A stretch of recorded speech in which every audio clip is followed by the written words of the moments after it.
October 22, 1962, President John F. Kennedy broadcast a special message to the nation from his office in the White House. Here is President Kennedy as he delivered that message bearing on recent events in Cuba.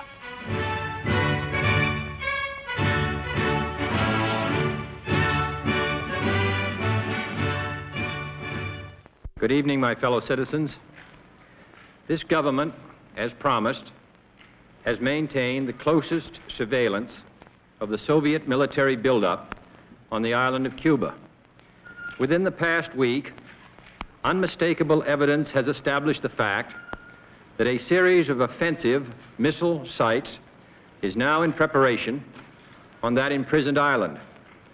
The purpose of these bases can be none other than to provide a nuclear strike capability against the Western Hemisphere.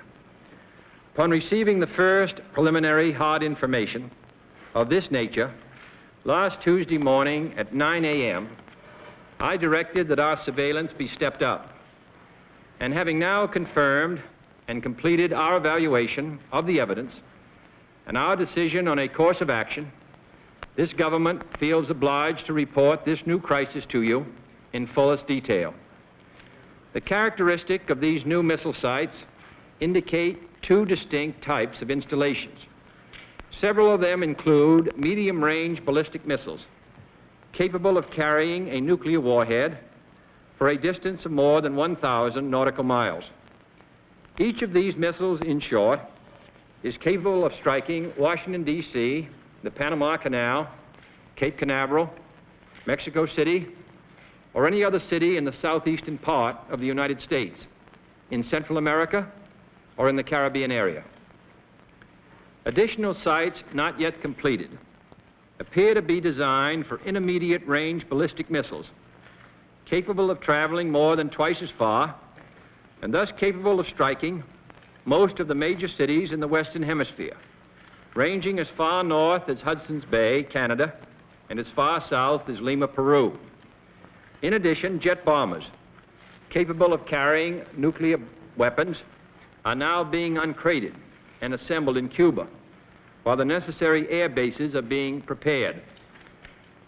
This urgent transformation of Cuba into an important strategic base by the presence of these large, long-range, and clearly offensive weapons of sudden mass destruction constitutes an explicit threat to the peace and security of all the Americas, in flagrant and deliberate defiance of the Rio Pact of 1947, the traditions of this nation and hemisphere, the joint resolution of the 87th Congress, the Charter of the United Nations, and my own public warnings to the Soviets on September 4th and 13th.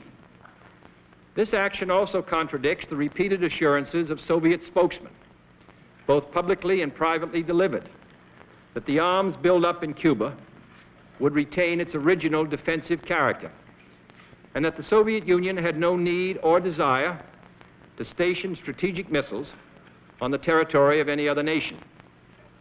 The size of this undertaking makes clear that it has been planned for some months. Yet only last month, after I had made clear the distinction between any introduction of ground-to-ground missiles and the existence of defensive anti-aircraft missiles, the Soviet government publicly stated on September 11th that, and I quote, "The armaments and military equipment sent to Cuba are designed exclusively for defensive purposes," unquote. That there is, and I quote the Soviet government, "there is no need for the Soviet government to shift its weapons for a retaliatory blow to any other country, for instance, Cuba," unquote. And that, and I quote the government, "the Soviet Union has so powerful rockets to carry these nuclear warheads that there is no need to search for sites for them beyond the boundaries of the Soviet Union," unquote. That statement was false.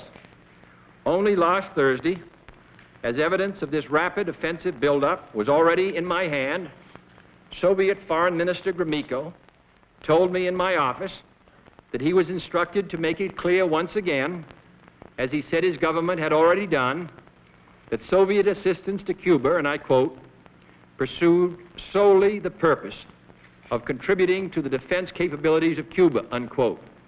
That, and I quote him, training by Soviet specialists of Cuban nationals in handling defensive armaments was by no means offensive. And that if it were otherwise, Mr. Gromyko went on, the Soviet government would never become involved in rendering such assistance, unquote. That statement also was false.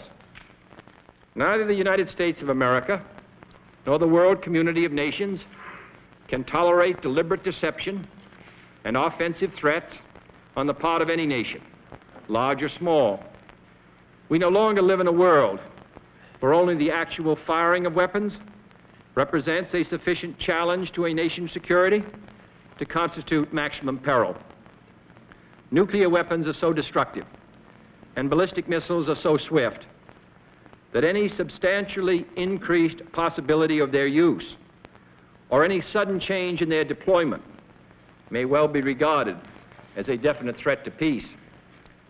For many years, both the Soviet Union and the United States, recognizing this fact, have deployed strategic nuclear weapons with great care, never upsetting the precarious status quo, which ensured that these weapons would not be used in the absence of some vital challenge. Our own strategic missiles have never been transferred to the territory of any other nation under a cloak of secrecy and deception. And our history, unlike that of the Soviets since the end of World War II, demonstrates that we have no desire to dominate or conquer any other nation or impose our system upon its people. Nevertheless, American citizens have become adjusted to living daily on the bullseye of Soviet missiles located inside the USSR or in submarines. In that sense, missiles in Cuba add to an already clear and present danger. Although it should be noted, the nations of Latin America have never previously been subjected to a potential nuclear threat. But this secret, swift, extraordinary buildup of communist missiles in an area well known to have a special and historical relationship to the United States and the nations of the Western Hemisphere, in violation of Soviet assurances and in defiance of American and hemispheric policy, this sudden, clandestine decision to station strategic weapons for the first time outside of Soviet soil is a deliberately provocative and unjustified change in the status quo, which cannot be accepted by this country if our courage and our commitments are ever to be trusted again by either friend or foe. The 1930s taught us a clear lesson. Aggressive conduct, if allowed to go unchecked and unchallenged, ultimately leads to war. This nation is opposed to war. We are also true to our word. Our unswerving objective, therefore, must be to prevent the use of these missiles against this or any other country, and to secure their withdrawal or elimination from the Western Hemisphere. Our policy has been one of patience and restraint, as befits a peaceful and powerful nation which leads a worldwide alliance. We have been determined not to be diverted from our central concerns by mere irritants and fanatics. But now further action is required, and it is underway, and these actions may only be the beginning. We will not prematurely or unnecessarily risk the course of worldwide nuclear war, in which even the fruits of victory would be ashes in our mouth. But neither will we shrink from that risk at any time it must be faced. Acting, therefore, in the defense of our own security and of the entire Western Hemisphere, and under the authority entrusted to me by the Constitution, as endorsed by the resolution of the Congress, I have directed that the following initial steps be taken immediately. First, to halt this offensive buildup, a strict quarantine on all offensive military equipment under shipment to Cuba is being initiated. All ships of any kind bound for Cuba, from whatever nation or port, where they're found to contain cargoes of offensive weapons, be turned back. This quarantine will be extended, if needed, to other types of cargo and carriers, We are not at this time, however, denying the necessities of life, as the Soviets attempted to do in their Berlin blockade of 1948. Second, I have directed the continued and increased close surveillance of Cuba and its military buildup. The foreign ministers of the OAS, in their communique of October 6, rejected secrecy on such matters in this hemisphere. Should these offensive military preparations continue, thus increasing the threat to the hemisphere, further action will be justified. I have directed the armed forces to prepare for any eventualities, and I trust that in the interest of both the Cuban people and the Soviet technicians at the sites, the hazards to all concerned of continuing this threat will be recognized. Third, it shall be the policy of this nation to regard any nuclear missile launched from Cuba against any nation in the Western Hemisphere as an attack by the Soviet Union on the United States, requiring a full retaliatory response upon the Soviet Union. Fourth, as a necessary military precaution, I have reinforced our base at Guantanamo, evacuated today the dependents of our personnel there, and ordered additional military units to be on a standby alert basis. Fifth, we are calling tonight for an immediate meeting of the Organization of Consultation under the Organization of American States to consider this threat to hemispheric security and to invoke Articles 6 and 8 of the Rio Treaty in support of all necessary action. The United Nations Charter allows for regional security arrangements, and the nations of this hemisphere decided long ago against the military presence of outside powers. Our other allies around the world have also been alerted.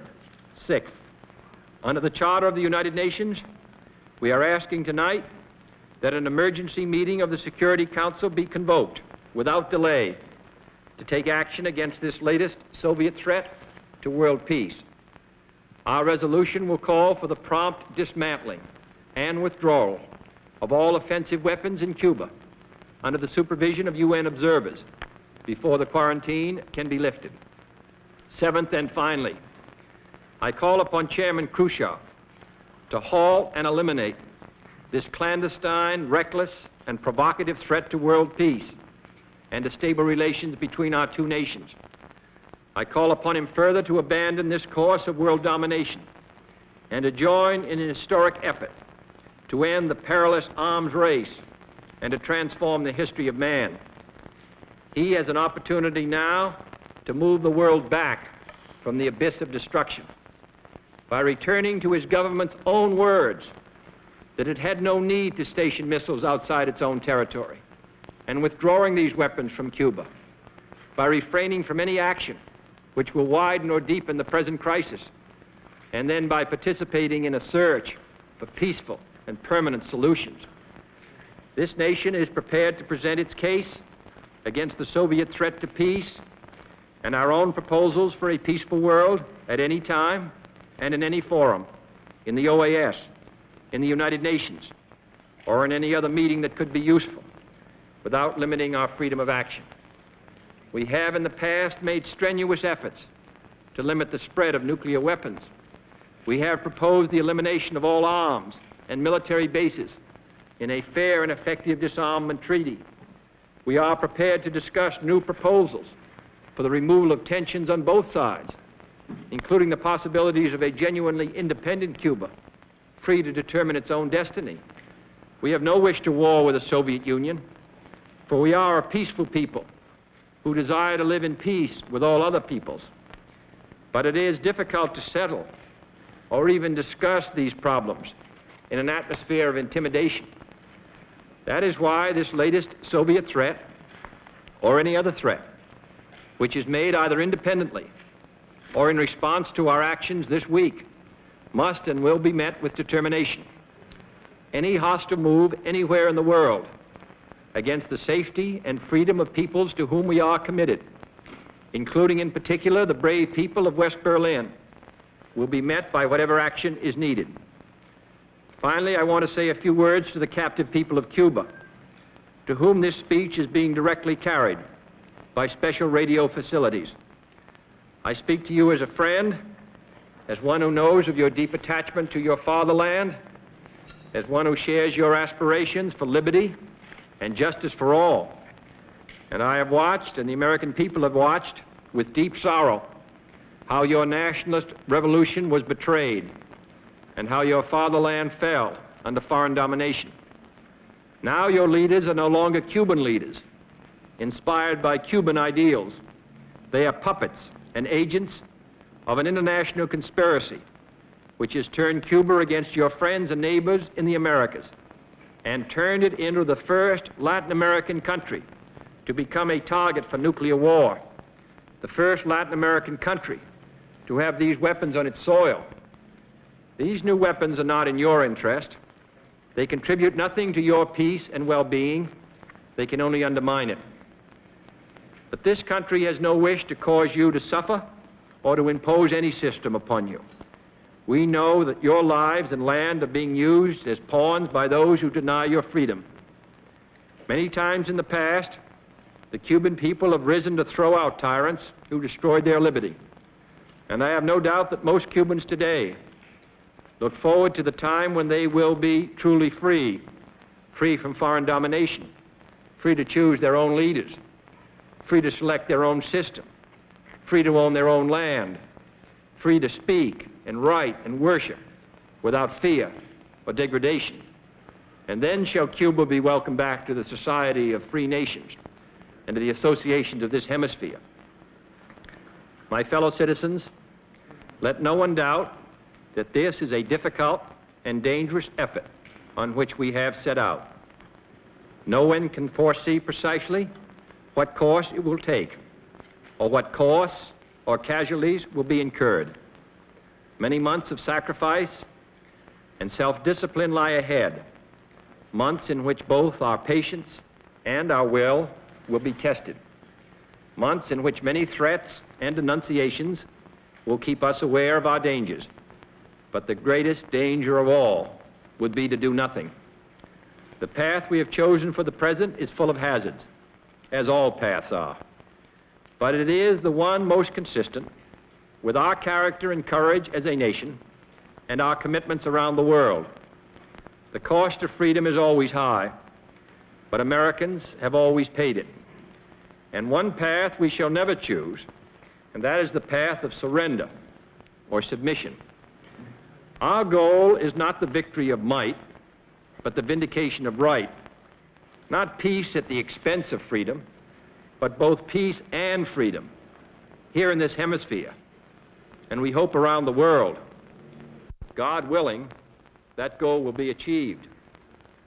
Thank you and good night.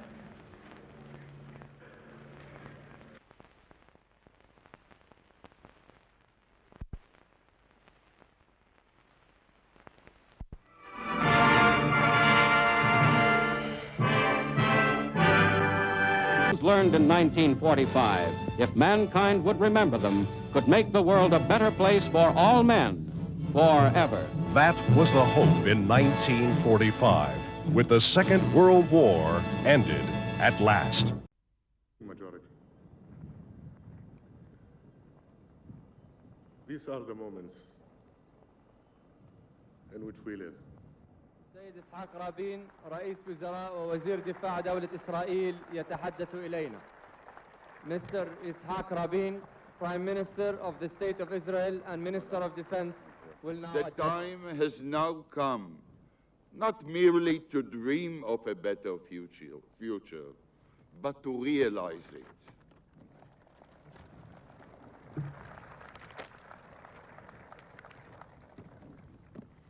President Clinton, thank you for your tremendous support throughout the entire process, which was vital for the achievement of this final result.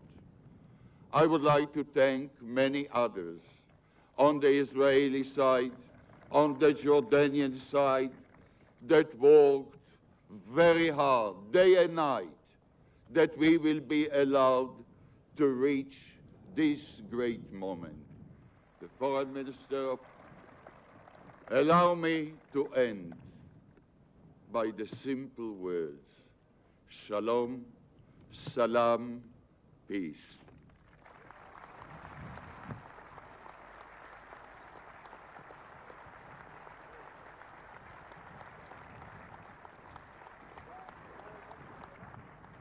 This place that for decades was nothing more than a field of nines was turned overnight into a field of dreams.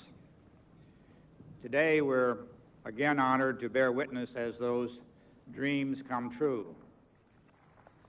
King Hussein assure you that Russia as a co-sponsor of the peace process will be with you and with others on all tracks until there is firm peace, and after that in building truly prospective life in this region. Thank you.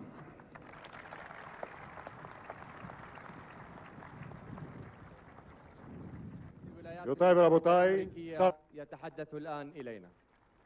ועכשיו דברו של נשיא ארצות הברית, the President of the United States of America, William Jefferson Clinton.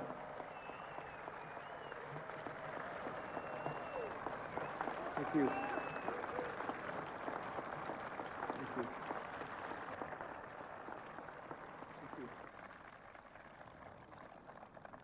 I say to the people of Israel and Jordan, now you must make this peace real, to turn no man's land into every man's home, to take down the barbed wire, to remove the deadly mines, to help the wounds of war to heal. Open your borders, open your hearts. Peace is more than an agreement on paper. It is feeling, it is activity, it is devotion. The forces of terror will try to hold you back. Already they take deadly aim at the future of peace. In their zeal to kill hope and keep hatred alive, they would deny all that peace can bring to your children. We cannot, we must not, we will not let them succeed.